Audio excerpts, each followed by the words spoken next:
જો આ ઓડીવાળા જો કેવી રીતે કોઈ નથી ભરતા, અમે તેવું નિયમથી ચાલે છે, નિયમથી ચાલે છે. કયો નિયમ બતાવો? આ વિડિયો ઉતારો, વિડિયો ઉતારો છે બરાબર.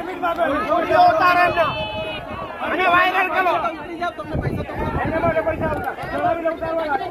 વોટની અંદર ઊભા રહેવાની જગ્યા નથી, એટલા ખીચોખીચ માણસો ભરે છે અને પર વ્યક્તિના 500 રૂપિયા ચાર્જ છે.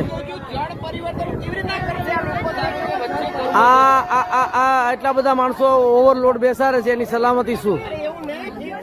અને દરેકના 500 રૂપિયા પાછા છે.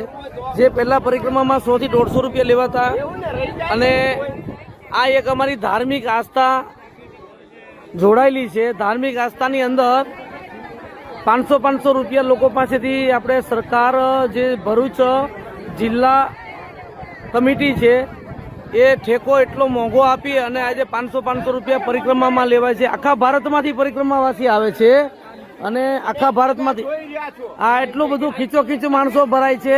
તો આની સલામતી શું? કેટલા માણસો ભરાય છે? કીડિયારાની જેમ માણસો ભરે છે.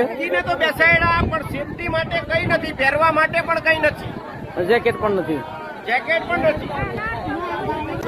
આ નર્મદા પરિક્રમા જે છે એમાં વ્યક્તિ દીઠ ₹500 લે છે, પણ બોટની કોઈ સગવડ નથી કે બોટમાં એટલા બધા વ્યક્તિ બેસાડે છે સલામતી. કે ખરેખર કોઈ સેફટી નથી, કોઈની સલામતી નથી અને અંડસંડ લોકોને બેસાડી દે છે. આ વિડીયો વાયરલ કરો ને બધા જુઓ, દેશ દુનિયામાં દેખે અને બધાનું સારું થાય. નર્મદા પરિક્રમા માટે લોકો નીકળી રહ્યા છે અત્યારે. નર્મદે હર.